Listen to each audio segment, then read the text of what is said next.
시간을 보냅니다라는 사람 한번 손 들어주십시오. 제가 머릿속으로 막 계산하기 시작했어요. 내가 이번 달에 누구와 함께 시간을 보냈지? 내가 복음을 전하기 위해서 예수를 안 믿는 사람, 내 주변에 있는 불신자들을 막 검색하면서 내가 몇 시간을 보냈지? 자, 2시간 손 드십시오. 손 못 들었어요. 마지막으로 1시간 손 드십시오. 그런데 몇몇이 쭈뼛쭈뼛 손을 들었는데 저는 끝까지 못 들었어요. 생각해보니까 난 한 달에 1시간도 예수를 안 믿는 사람과 시간을 보내지 않아요. 충격적인 거예요. 나는 복음을 전하기 위해서 부르심을 받았어요. 하나님이 나를 통해서 내가 복음을 전하고 누군가 사랑해 줄 때에 누군가의 영혼이 변화된다는 걸 난 믿어요. 근데 문제는 여기 있어요. 나는 복음에 필요한 사람과 한 달에 1시간도 시간을 보내지 않아요. 원래 그렇지는 않았어요. 저는 13년 전에 예수를 처음 만났어요. 내가 처음 예수를 만났을 때는 내 주변은 온통 예수를 안 믿는 사람들이었었어요. 절반은 양아치들이었었어요. 절반은 대학도 가지 못하고 거칠고 말도 거칠고 행동도 거칠고 술을 탐하고 여자를 탐하는 주색 잡기에 능한 그런 양아치 건달 같은 놈들, 그런 놈들이 절반이었고 나머지 절반들은 대학을 다니면서 문화와 예술을 사랑하면서 자기 자신은 잘 살고 있다고 자부하는 놈들, 그러나 여전히 복음이 없는 놈들, 그런 놈들 속에서 저는 늘 어울렸어요. 그래서 어디서 누구를 만나든 양아치를 만나든 아니면 이쪽 계열을 만나든 나는 누군가를 늘 만나면 내 삶에 최근에 일어난 그 놀라운 일, 내가 경험한 하나님이 내 삶을 어떻게 바꾸셨고 내 삶 가운데 하나님이 얼마나 놀라운 일을 행하셨는가, 내 가슴을 뛰게 하는 그 복음, 이거를 직접적이든 간접적이든 난 어떻게든 그걸 전했고, 내 친구들은 대개들은 이제 되게 많은 친구들은 막 욕으로 응답하긴 했지만 더러 몇 친구는 교회를 가보겠나라고 응답하고 나를 위해서 기도해달라는 친구들도 있었고 그런 여러 친구들이 있었어요. 어쨌든 나는 내 안에 있는 복음을 전하기 위해서 복음이 필요한 사람들과 난 늘 만났어요. 한 달에 5시간이 아니라 10시간 이상씩, 20시간 이상씩. 근데 13년이 지났어요. 나는 어느 순간에 교회나 교회 비슷한 데서 일하고 있어요. 그리고 내 주변은 온통 믿음이 좋은 사람들 뿐이에요. 온통 믿음이 좋은 사람. 그 여간 믿음이 좋지 않으면 저와 어울릴 수 없어요. 어느 순간인가 새신자들 제가 가서 인사를 할 수 있지만 저와 오랜 시간을 보내려면 적어도 팬리더 이상은 돼야 돼요. 그리고 제가 다른 기관에서 일하잖아요. 그러면은 저희는 한 달에 한 시즌에 여름방학에 1000명짜리 캠프를 3번 하는데 그 캠프를 조직한 사람은 다 사역자 이상이에요. 믿음이 좋은 사람들이지 믿음이 안 좋은 사람은 만날 기회가 없어요. 어떤 곳에 있든 어떤 공동체 어떤 기관에 가든 나는 늘 믿음 좋은 사람이 둘러싸여 있어요. 그리고 내가 혼자 곰곰이 생각해보니까 하나님은 나를 복음을 전하라고 어둠 가운데 빛으로 부르시고 싱거운 세상에 썩어져가는 세상에 소금으로 부르셨는데 나는 소금통 속에 있어요. 나는 어느 순간인가 태양의 플래시로 있어요. 나는 순간 내가 어떤 느낌이 이런 비유를 드는 걸 이해해 주세요. 왜 그 크고 높은 섬 제일 꼭대기에 있는 공주 있죠. 거기에 나 같은 산적이 있으면 이상하니까 그 공주 누구도 범접할 수 없어요. 나 혼자 거기에 고립되어 있다는 느낌. 하나님은 나를 이 전장에서 야전에서 어두운 가운데에서 내가 복음을 막 전하면서 살기 원하시는데 나는 어느 순간인가 믿음이 좋아지는 것만이 아니라 고립된 거예요. 이거 굉장히 창피한 고백입니다. 난 한 달에 1시간도 복음이 필요한 사람들과 어울리지 않는다는 것을 받아들일 수밖에 없었어요. 그게 하나님이 내 삶을 뒤흔드시는 사건의 발단이었어요. 교회 안에 있는 사람들에게 2가지 딜레마가 있습니다. 2가지 딜레마가 있어요. 첫 번째 뭐냐면 믿음이 안 좋은 사람과 어울리는 사람은 그놈도 믿음이 안 좋아요. 불신자나 믿음이 안 좋은 사람들과 어울리는 사람은 그놈도 믿음이 안 좋은 경우가 대부분이에요. 2번째, 믿음이 좋은 사람은 믿음이 필요한 사람과 어울리지 않아요. 믿음이 좋은 사람은 복음 필요한 사람과 어울리지 않아요. 우리에게 늘 이 2가지 딜레마가 있어요. 정작 복음이 필요한 자들에게 어울리는 놈은 믿음이 지도 안 좋은 놈, 지가 예수를 믿어야 되는 놈이든지, 아니면 믿음이 좋은 사람은 복음이 필요한 사람들과 어울리지 않아요. 어떤 목사님의 책 제목으로 여러분들에게 설교의 발단을 시작하고 싶습니다. 우리는 소금통을 벗어나야 합니다. Out of salt shakers. 그 솔트 쉐이커, 그 소금 흔드는 통, 소금통을 이렇게 흔들어서 하잖아요. 우리는 소금통을 벗어나야 돼요. 하나님이 우리에게 원하시는 것은 복음에 필요한 친구들에게 우리가 다가가는 것입니다. 예수 그리스도의 사랑에 필요한 사람에게 다가가는 것이지 소금들끼리 모여서 소금 덩어리가 되라고 얘기하신 적은 한 번도 없다라는 것입니다. 우리의 사명은 예수, 그의 사랑과 복음을 필요한 자들에게 나눠주고 전하는 것입니다. 그렇다면 당신은 복음이 필요한 사람과 얼마나 시간을 보내고 있습니까? 자, 저는 그 목사님처럼 치졸하게 손을 들라고 얘기하지는 않겠지만 4시간 4시간이면 일주일에 적어도 1시간 이상, 그죠?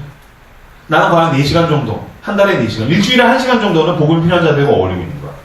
아니면 3시간, 2시간, 아니면 1시간.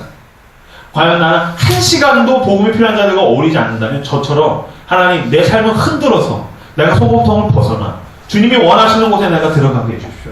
내가 세상의 빛이 되며 내가 세상의 소금이 되게 해주십시오 라고 기도하시는 저와 여러분들 다 되시길 진심으로 축원합니다. 오늘 본문을 통하여서 복음이 필요한 친구들에게 다가가려면 우리가 어떻게 해야 되는가에 대해서 3가지로 살펴보도록 하겠습니다. 첫 번째는 이것입니다. 복음을 전하는 발. 우리에게 필요한 것이 있습니다. 복음을 전하는 발입니다. 오늘 본문은 유명한 사마리아 여인에 대한 본문입니다. 사마리아 여인에 대한 본문은 여러분들 교회를 2년, 2, 3년 정도 이상 다니신 분들은 다 알 겁니다. 사마리아 여인에 대한 본문이죠. 예수님이 사마리아 지역에 가셔서 한 여인, 불쌍한 여인에게 복음을 전하신 내용, 그리고 그의 영혼을 구원하신 내용입니다. 자, 3절 말씀, 3절 같이 한번 읽어볼까요? 4장 3절, 요한복음 4장 3절 같이 읽어보겠습니다. 읽겠습니다. 시작. 유대를 떠나 다시 갈릴리로 가실새 예수님이 4장 1절 2절은 전날까지 굉장히 피곤한 사역들을 감당하셨고 3절에서 이야기합니다. 유대를 떠나서 다시 갈릴리로 가야 돼요. from은 유대, 그 다음에 to는 갈릴리요. 그러니까 목적지는 유대로부터 갈릴리에 가는 거예요. 근데 예수님이 중간에 갈릴리로 직접 가는 것이 아니라 중간에 어떤 동네를 들리시죠. 어떤 동네를 들립니까? 자, 4절과 5절 같이 읽겠습니다. 시작. 사마리아를 통과하여 라는 동네에 계시니 야곱이 그 아들 요셉에게 준 땅에 가깝고. 예수님이 유대에서 갈릴리라는 동네를 가야 되는데 굳이 안 들려도 되는, 대부분 유대인들은 그 동네를 안 들렸고 대부분 돌아갔어요. 왜냐면은 이따가 더 자세히 설명하겠지만 그들에게, 유태인들에게, 이스라엘 사람들에게 사마리아라는 동네는 한국과 일본 이상이에요. 사람 취급하지 않았어요. 개라 그랬어요. 사마리아 사람은 개.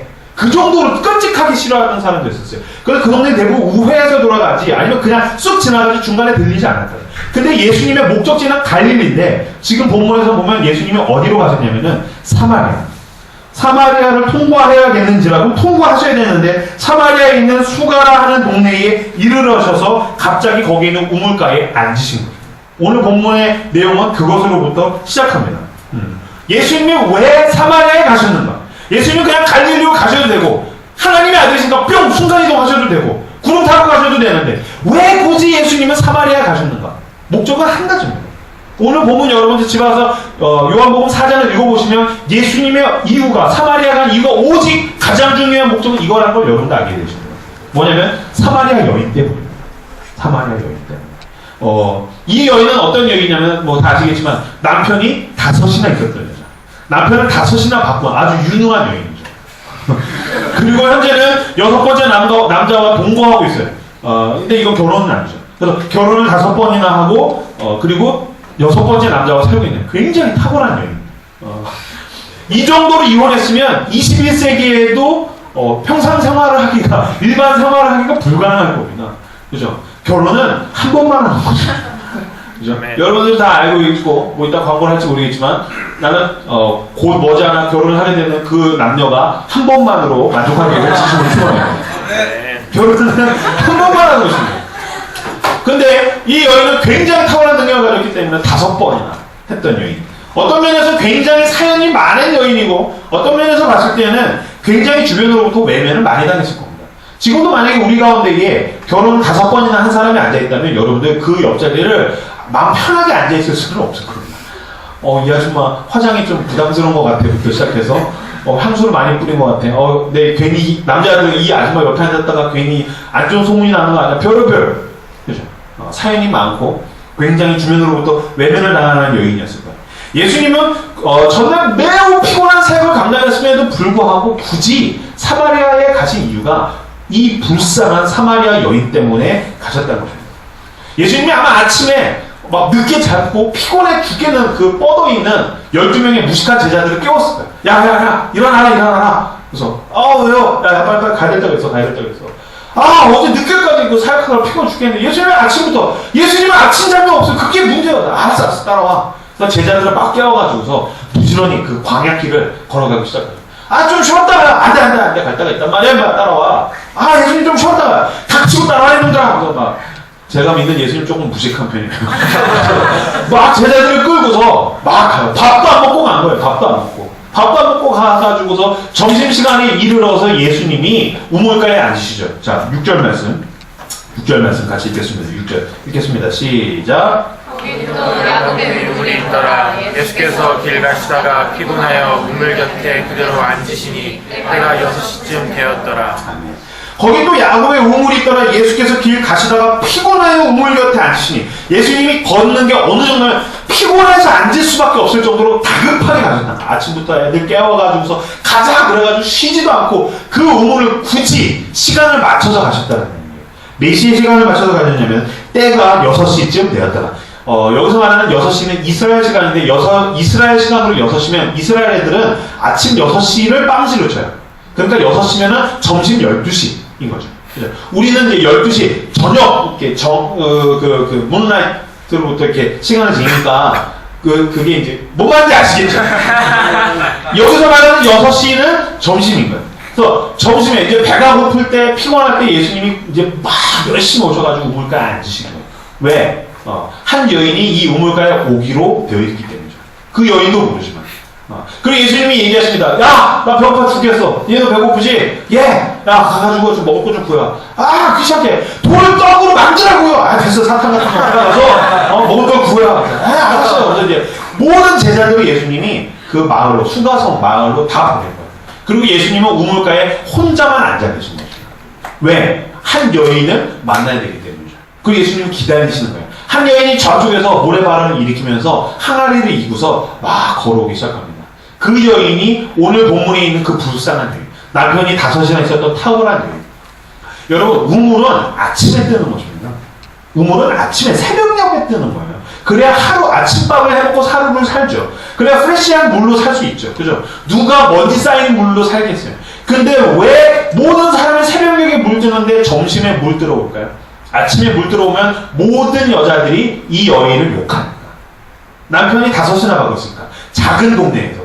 뻔하죠. 야, 저 천박한, 저는 천녀 같은 막 그러면서 막 누구 남편을 또 꼬시려고 막 하면서 어디도 가기 막 꼬리를 치는 저 나쁜 년, 환양이냐 막 하면서 막 욕. 그러니까 아침에 우물가에 갈 수가 없는 거예요.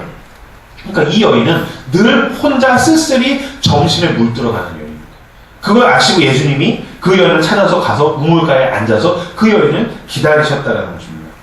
모든 여인이 아니라 모든 사람이 이 여인을 만약에 찾아왔다면, 누군가가 이 여인을 찾아왔다면 이 여인은 어떤 목적으로 누군가가 이 여인을 찾아왔을까요? 욕하기 위해서였죠. 문 좀 열어봐. 네가 누구누구 남편 꼬셨다며. 네가 또 누구누구 아들 꼬셨다며. 모든 사람, 이 동네에 있는 모든 사람이 이 여인을 찾아왔을 때는 욕하려고 찾아왔을 거예요. 그런데 오늘 예수님이 우물가에 찾아오신 이유는 무엇입니까? 이 여인에게 하나님의 사랑을 전하기 위해서 찾아오셨다는 거죠. 모든 사람은 욕하고 비판하기 위해 찾아왔지만 예수님은 하나님이 이 여인을 얼마나 사랑하는지, 너도 하나님의 딸이다. 하나님이 너를 사랑하신다. 하나밖에 없는 아들을 십자가에서 못 박으신 만큼 너도 죄인이지만 하나님은 너를 사랑하신다. 이 이야기를 해주시려고, 너도 다윗의 자손이다. 이 이야기를 하시려고 예수님께서 이 여인을 찾아왔다는 것입니다. 예수님이 그 먼 길을 찾아왔습니다. 여인이 주인님을 찾거나 여인이 예수님을 찾거나 이 여자가 하나님을 먼저 찾은 것이 아닙니다. 여인은 한 것이 없습니다. 예수님을 먼저 찾아온 것입니다. 마찬가지입니다. 우리가 먼저 하나님 찾은 건 아닙니다. 우리가 먼저 주님께 문을 두드린 건 아닙니다. 주님이 먼저 우리의 마음 문을 두드린 것입니다. 먼저 예수님이 우리를 찾아오신 것입니다. 예수님이 우리를 모든 죄악 가운데서 내가 지랄 밟아갈 때 예수님이 기다리신 것입니다. 그래서 우리가 지금 모두 이 자리에 앉아있게 된 것입니다. 오늘 본문에서 예수님이 이 여인을 찾아오시죠. 자, 로마서 10장 13절 15절 말씀 한번 찾아볼까요? 로마서 10장 13절에서 15절 말씀.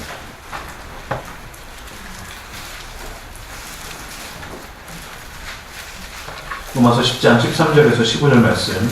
요행 롬을 찾으시면 로마서가 있는데 로마서 10장 13절에서 15절까지 말씀 같이 한 목소리로 읽겠습니다. 시작. 누구든지 주의 이름을 부르는 자는 구원을 받으리라. 그런데 그들이 믿지 아니하는 일을 어찌 부르리요?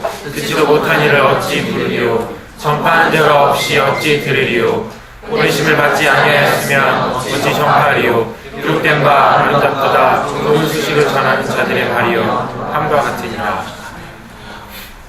예수님이 이 여인을 찾아갔습니다. 왜? 하나님의 복된 소식을 전하기 위해서. 그것을 복음이라고 이야기합니다. 그래서 복음은 복된 소식, good news. 무엇입니까? 널 하나님이 사랑하신다. 이거를 전하기 위해서 예수님이 찾아가신 것입니다. 로마서 10장 13절에서 이야기합니다. 누구든지 주의 이름을 부르는 자는 구원을 받으리라. 그런즉 그들이 믿지 아니하는 일을 어찌 부르리요? 듣지도 못한 일을 어찌 믿으리요? 전파하는 자가 없이 어찌 들으리요? 보내심을 받지 아니하였으면 어찌 전파하리요? 기록된 바 아름답보다 좋은 소식을 전하는 자들의 발이야 함과 같으니라. 무슨 얘기냐면 아버지 이름을 부르면, 주의 이름을 부르면 구원을 받는데 믿지 않으면 어떻게 부를 수 있겠느냐? 근데 듣지 않으면 어떻게 믿을 수 있겠냐? 누군가 전하지 않으면 어떻게 들을 수 있겠냐? 보내심을 받지 않아서 어떻게 갈 수 있겠느냐? 그렇기 때문에 뭐가 아름답냐면 아름답보다 복된 소식을 전하는 자들의 발이요. 무슨 얘기인지 아시겠어요? 누군가가 하나님을 찾으려면, 누군가 하나님을 만나서 하나님의 자녀로서 살아가려면, 누군가가 그에게 믿음을 전해주고 그가 예수 이름을 불러야 되는데 전해주고 찾아가고 이것 없이 어떻게 그 사람이 하나님을 만날 수 있겠냐라고 이야기하는 것입니다. 그렇기 때문에 성경은 이야기합니다. 아름답다. 뭐가 아름답습니까? 아름답도다 좋은 소식을 전하는 자들의 발. 뭐가 아름답다? 좋은 소식을 전하는 자들의 발. 아멘. 이거 굉장한 것입니다. 뭐가 아름답냐면은 전도에 성공한 것이 아름다운 것이 아닙니다. 누군가가 변화되는 순간이 아름답다고 지금 이야기하지 않습니다. 전도의 과정 가운데서 가장 중요한 것은 그 사람을 향해서 찾아가는 그 발걸음.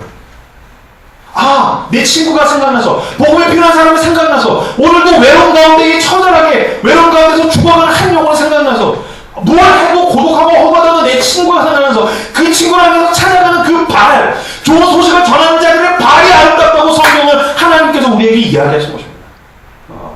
그래서 우리가 복음이 필요한 자들에게 다가갈 때 필요한 것은 무엇입니까? 좋은 소식, 복음을 전하는 자들의 발이 중요한 것입니다. 하나님은 여러분을 통해서 누군가에게 복음을 전하고 그의 영혼은 변화될 것입니다. 믿으십니까? 그런데 여러분, 동의는 마음으로 하고 대답은 입으로 하지만 순종은 발로 하는 것입니다. 순종은 발로 하는 것입니다.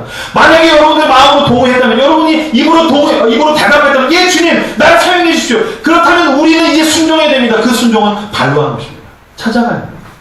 일주일에 1시간이라도 내가 누군가를 향해서 기도하며, 내가 누군가를 도와주기 위해서, 내가 누군가를 섬겨주기 위해서 우리의 순종은 발을 요구합니다. 예 하나님, 내가 이번 주 가운데 내 발을 사용해 주십시오. 내가 뚜벅뚜벅 걸어가게 해주십시오. 내 친구가 있는 곳에, 내 외로 친구가 있는 곳에, 복음이 필요한 사람에게, 하나님의 사랑이 필요한 그 친구에게, 술로 자기의 외로움을 달래고 있는 그 허무한 그 친구에게 주님 내가 다가가게 해주십시오. 순종하시면 저 여러분들 가르치길 진심으로 축원합니다. 이번 주부터 우리는 여러분 주변에, 우리 주변에 있는 행복 유발자들을 그대에게 행복을 주는 사람, 이 행사, 그 행사에 초대하기 위해서 찾아가는 주간으로 정했습니다. 여러분의 행복 유발자들을 찾아갈 것입니다. 복음이 필요한 친구들에게 찾아갈 것입니다. 우리는 이것을 해피 서프라이즈라고 이름을 정했습니다. 해피 서프라이즈. 행복한 서프라이즈. 여러분들에게 요구합니다. 여러분 일주일에 1시간이라도 여러분 주변에 있는 복음이 필요한 자들에게 해피 서프라이즈 하십시오. 그러면 우리는 시켜놓고 지는 또 안 하려고 리더들이 여러분들에게 또 얘기할 것입니다. 여러분의 행복 유발자를 찾아가는 해피 서프라이즈 하셨어요. 그러면 우리 시켜놓고 지는 안 하려고, 그 얘기가 나올까봐 우리는 지난 주간에 먼저 리더들이 해피 서프라이즈를 했습니다. 그 영상을 보도록 하겠습니다.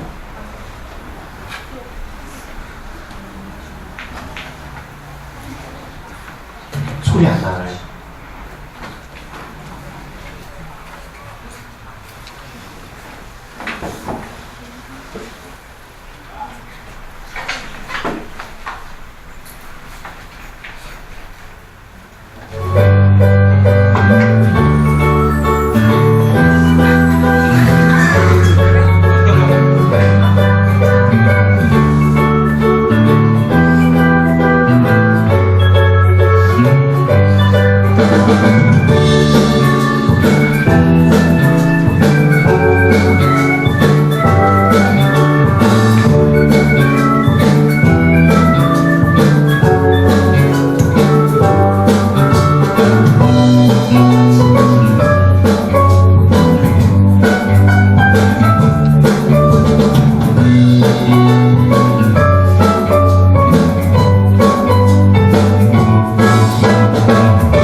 리더들이 먼저 지난 주간 동안 우리 주변에 있는 자기 주변에 있는 그 행복 유발자들에게 해피 서프라이즈를 했습니다.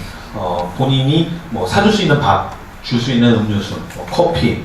진짜 나는 먹고 죽을 시간이 안 난다. 그러면은 그 기프티콘이라고 하나요? 그걸 이제 쏴주는 거라도 어떻게든 내가 누군가에게 도와줄 수 있는 것, 섬겨줄 수 있는 것, 하나님의 사랑을 전해주는 것을 우리들 했습니다. 그리고 리더 중에 아직까지 안 한 사람이 있다면 그는 반드시 하고야 말 것입니다. 리더들을 향한 강력한 인간사의 의지는 여기에 있는 모든 컨택터들이 자기 주변에 있는 행복 유발자들에게 해피 서프라이즈를 하기를 원한다는 것을 의미합니다. 안 될 거야. 결과를 예상하지 마십시오. 지난주에 우리가 함께 말씀을 나눴지만 결과를 예상하지 마십시오. 하나님께서 여러분과 함께 할 것입니다. 복음이 필요한 자들에게 복음을 전하는 발로 순종해서 찾아가시는 주 여러분들 다 되시길 진심으로 축원합니다. 첫 번째는 복음을 전하는 발이고 두 번째는 이상한 동전의 은혜입니다. 이상한 동전의 은혜. 이상한 동전의 은혜가 뭐야? 우리들 가운데, 여러분들 가운데에는 어떤 사람들은 내가 무언가를 나누어주기에는, 내가 있는 것을 무언가를 주기에는 나는 부족해 라고 여전히 생각하는 사람들이 있을 수 있습니다. 우리는 늘 내가 가진 무언가를 누군가에게 나눠주기에는 그게 내 머릿속에 드는 것이든 내 마음에 있는 것이든 입으로 전하는 것이든 내 주머니에서 나오는 것이든 내 시간이든 내 에너지든 내 어떤 것이든 나눠주기에 나는 늘 부족해 라는 거짓말에 우리는 늘 시달립니다. 그 사탄이 늘 하는 거죠.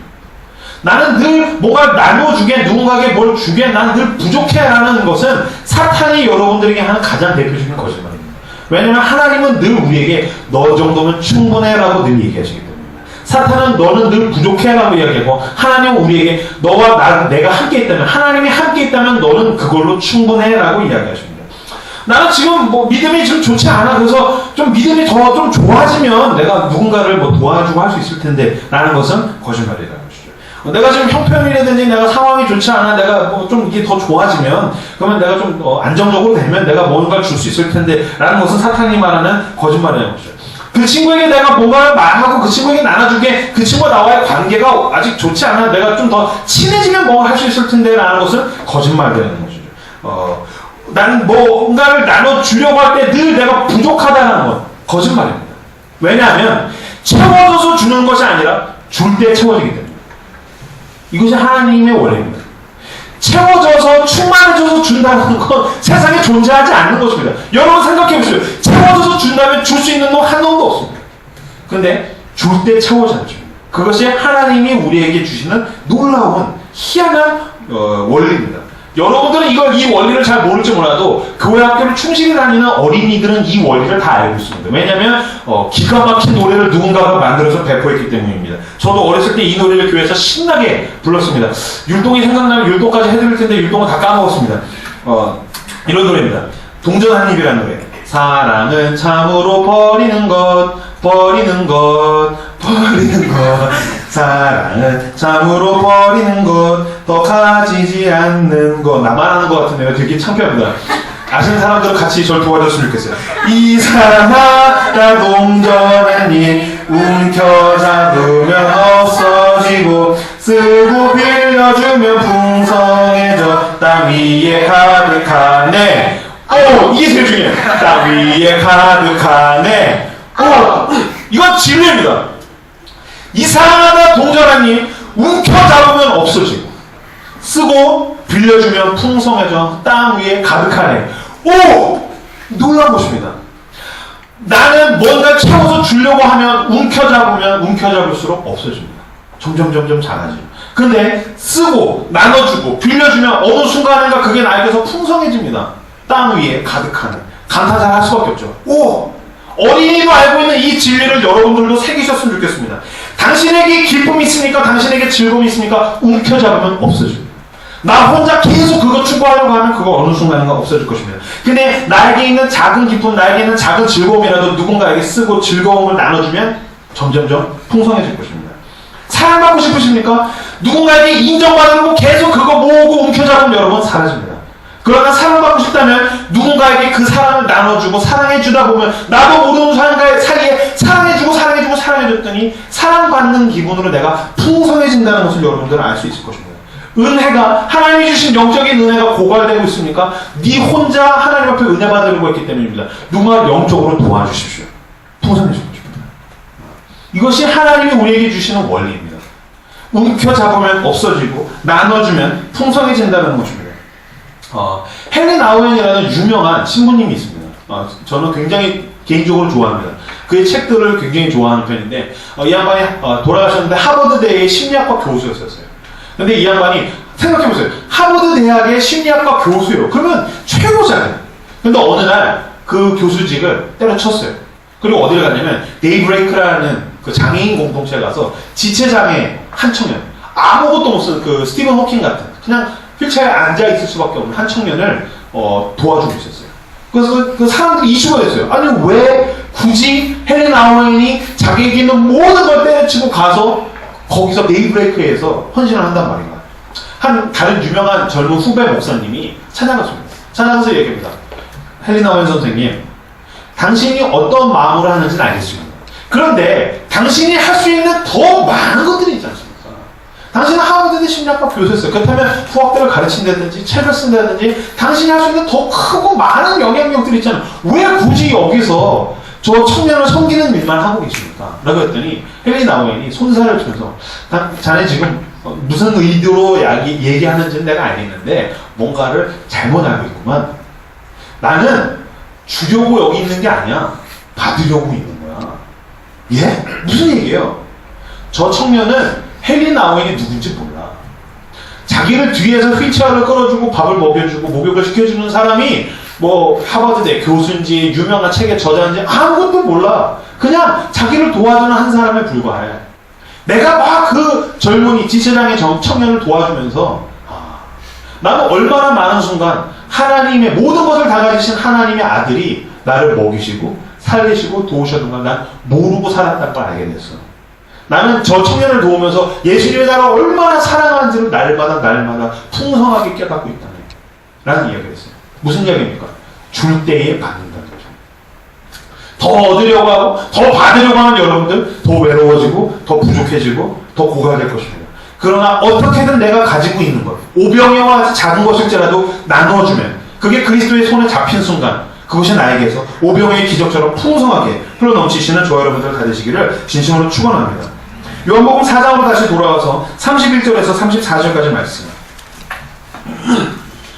요한복음 4장 31절에서 34절까지 말씀 같이 한번 읽어볼까요? 요한복음 4장 31절에서 34절까지 말씀 읽겠습니다. 시작.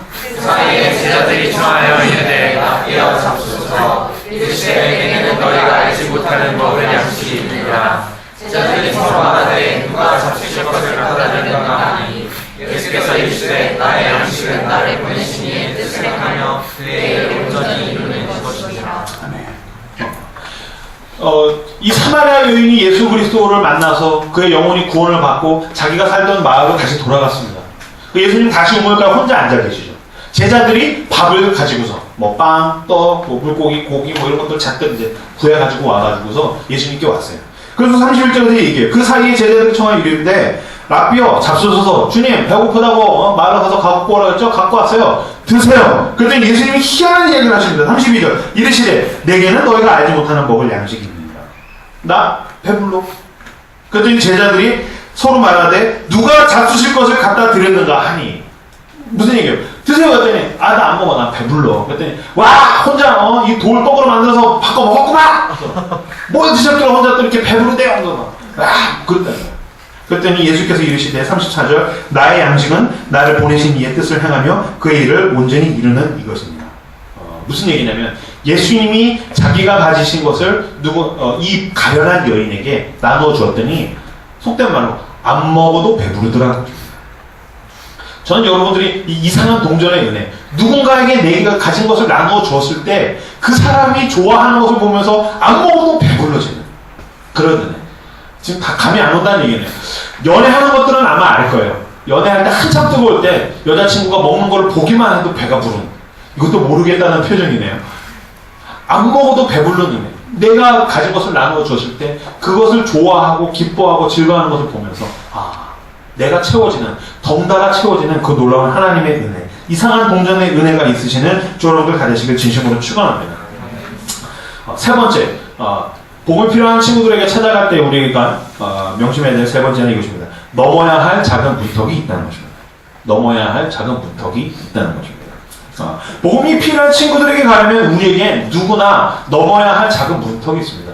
문턱이란 것은 무엇입니까? 마루 위에서 방으로 갈 때 이게 방문 앞에는 문턱이 있죠. 그걸 넘어야지 그 문으로 들어갈 수 있는 것이죠. 우리에게도 마찬가지로 문턱이 있습니다. 복음이 필요한 자들에게 갈 때 장애물이 없는 것이 아닙니다. 작은 장애물, 우리가 넘어야 할 작은 어려움들이 우리에게 있다는 것입니다.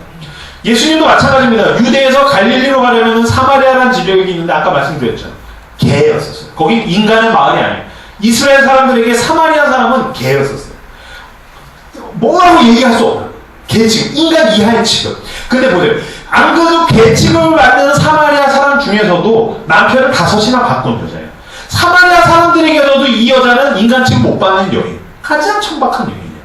무슨 얘기인지 아시겠죠? 근데 예수님이 그 여인에게 찾아가셔서 그 여인과 함께 대화를 하고 그 여인을 구원해 주셨다는 거예요. 이건 예수님으로서는 굉장히 오해를 잔뜩 뒤집어 쓸 수 있는 내용이죠. 왜? 바리새인들은 눈에 불을 켜고 예수님에게 한 말 하나만 잡혀봐. 근데 만약에 이 광경을 봤다면 야 예수님 저런 천박한 여인이 오늘가 나 봤어. 이런 얘기가 금방 돌 거란 말이죠. 예를 들면 저희 집 놀러온 친구들 몇 명은 알겠지만 저희 집 뒤는 다 유흥가입니다. 근데 보통 유흥가가 아니라 딱 보면 이렇게 보면 굉장히 뷰가 좋은데 내려다 보면 황진이가 보여요. 황진이가 보여요. 그 황진이들은 한복을 입고 저녁에 그 명함을 나눠줍니다. 근데 만약에 여러분들이 상동역에서 스타벅스에서 커피를 마시고 호수공원을 가는 길에 여러분의 임 간사가 황진이 아줌마와 함께 웃으며 대화를 하고 있는 모습을 봤다면 여러분들은 임 간사님이 황진이를 전도하고 계시는구나 라고 생각할 거 아니면 우리 간사님을 위해서 기도해야겠구만 이런 생각을 할게요. 제가 농담처럼 얘기했지만 예수님에게 그건 굉장한 편견을 넘어서야 하는 것인 것이죠. 복음이 필요한 자들에게 다가가려면 우리에게는 넘어야 할 문턱이 누군가에게는 있다는 것입니다. 게다가 이 여인은 굉장히 상처받은 여인입니다. 이 대화의 내용들을 읽어보시면 이 여자가 보통 상처받은 여자가 아니라는 것을 알 수 있습니다. 자, 아까 앞에 화면을 안 넣어주면 여러분 성경이 있다면 한번 읽어봤으면 좋겠어요.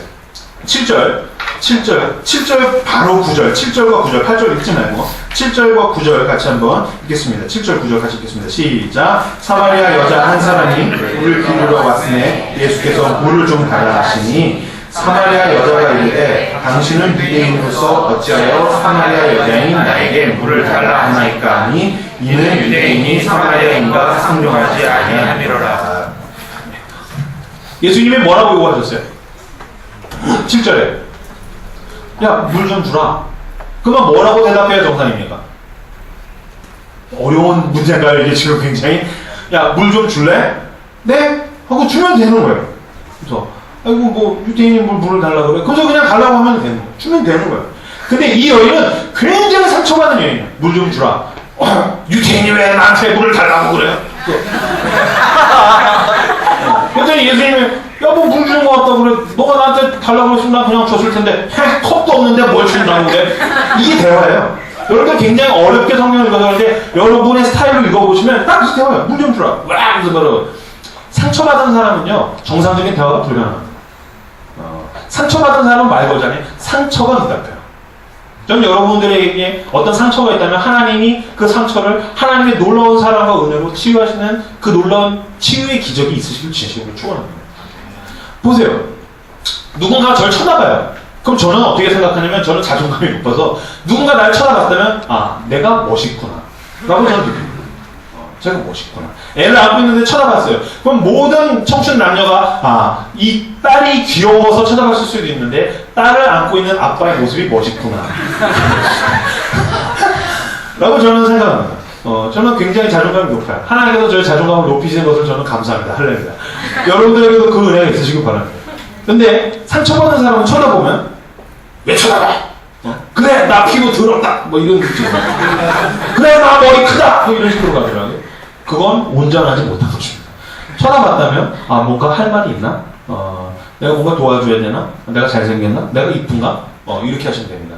앞뒤자로 인사하시죠. 네가 이쁘고 잘생겨서 쳐다보는 거야 라고 인사하시죠.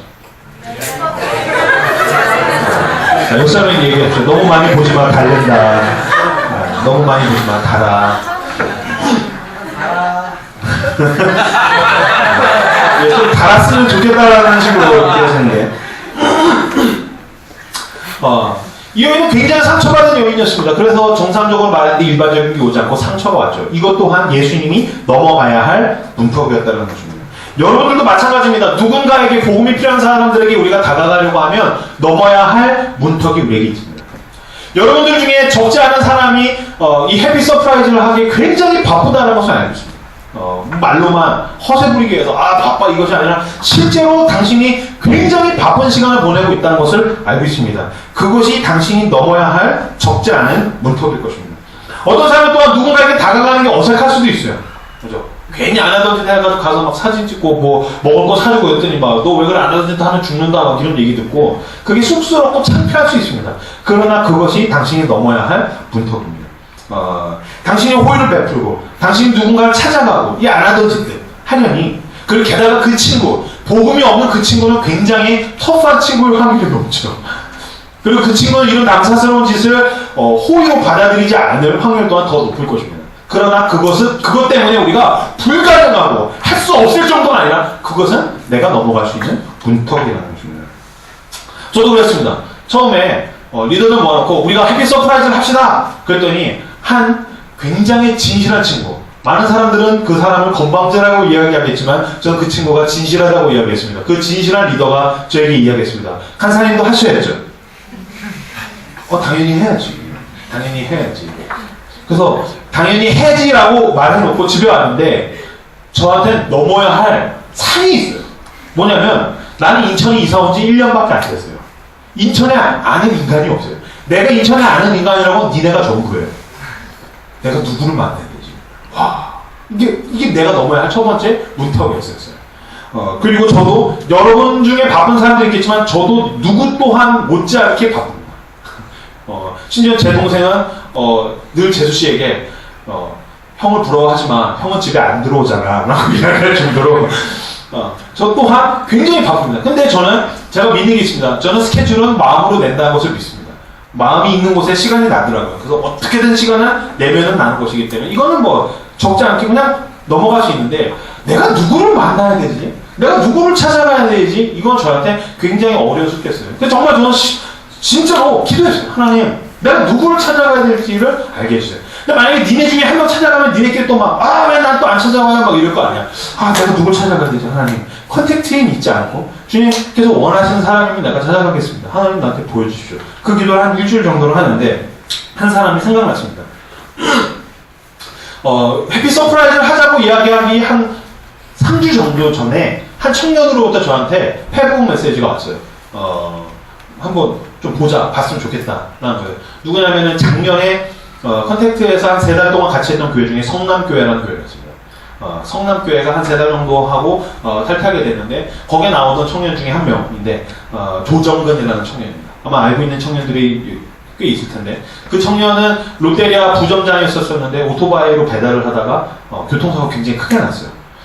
그래서 나는 교통사고가 크게 나가지고서 병실에 그냥 누워있다는 정도, 재활 훈련을 받고 있다는 정도로만 알았어요. 그래서 그 청년이 간사님 한번 오셔야죠 라고 몇 달 만에 거의 뭐 1년 가깝게 연락이 왔길래 그래 그럼 내가 추석 끝나고서 꼭 찾아갈게 라고 얘기했는데 맞다, 그럼 내가 해피 서프라이즈 할 때 그 친구 찾아가면 되겠고, 물론 난 그 친구로 퉁칠 생각 없습니다. 난 그 이후에도 계속해서 기도하면서 복음이 필요한 자들에게 하나님이 보내신다면 난 얼마든지 찾아갈 것입니다. 근데 지난주에 제가 찾아갔던 해피 서프라이즈는 그 조정근을 찾아가는 거였어요.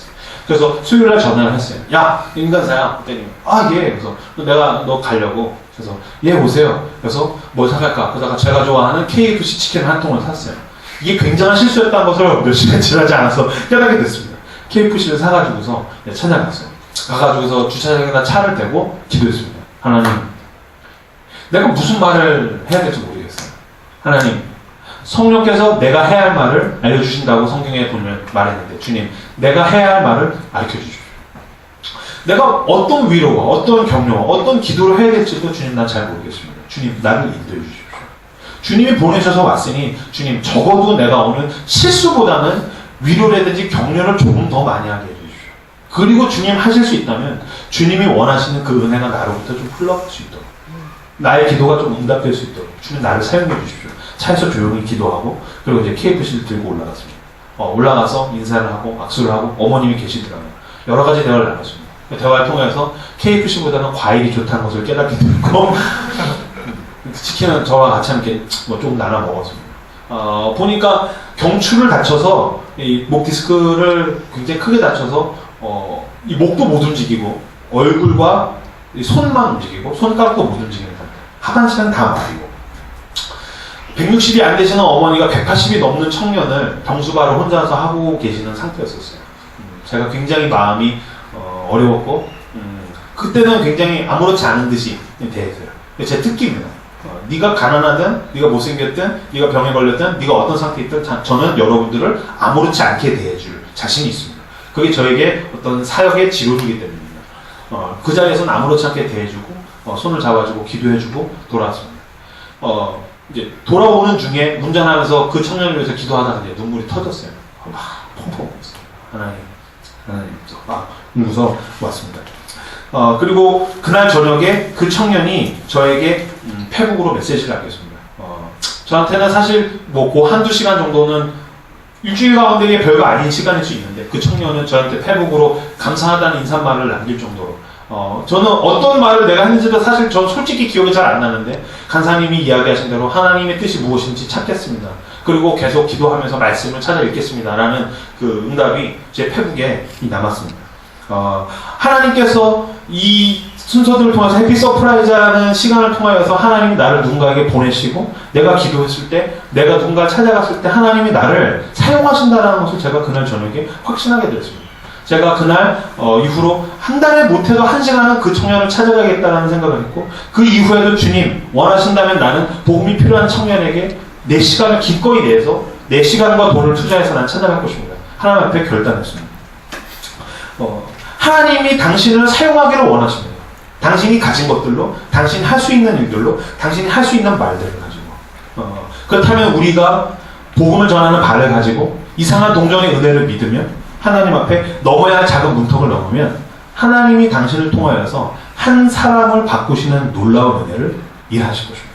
이것을 믿으시는 저 여러분들 다 되시기를 진심으로 축원합니다. 말씀 마무리 맺겠습니다. 오늘 세 가지 복음을 필요한 자들에게 찾아갈 때 필요한 세 가지에 대해서 이야기 나눴습니다. 첫 번째는 복음을 전하는 발. 하나님, 내가 발로 순종하게 해주십시오. 마음으로만 동의하고 입으로만 대답하는 것이 아니라 내가 발로 찾아가는 순종을 하게 해주십시오. 두 번째는 이상한 동전의 은혜. 내가 가진 것이 부족한 것이 아니라 줄 때 채워진다는 것을 믿습니다. 주님, 내가 가진 것을 나누어 줄 수 있도록 주님 날 도와주십시오. 세 번째, 넘어야 할 작은 문턱. 여러분들이 넘어야 할 문턱은 무엇입니까? 불가능한 것은 아닙니다. 기도하고 시도하면 하나님께서 그 문턱을 넘어가게 할 것입니다. 이것들을 가지고 내가 복음이 필요한 자들에게 내 사랑을 나눠주는 내가 되게 해달라고 함께 기도했으면 좋겠어요. 먼저 찬양하는 앞에 주님 마음 내게 주셔서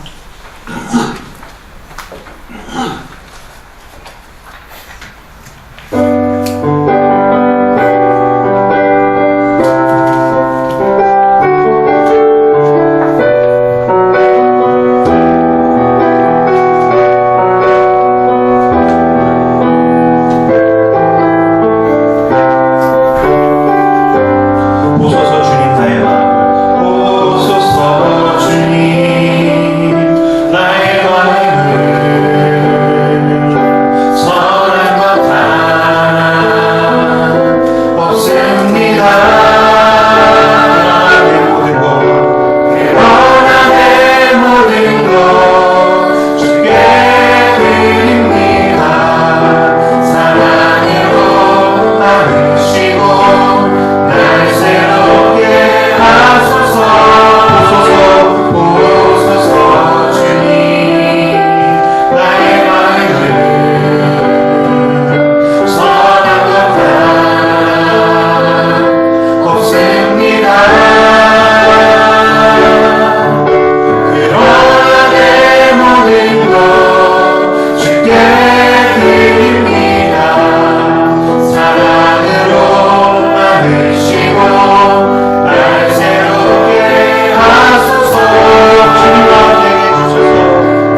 발로 순종한다.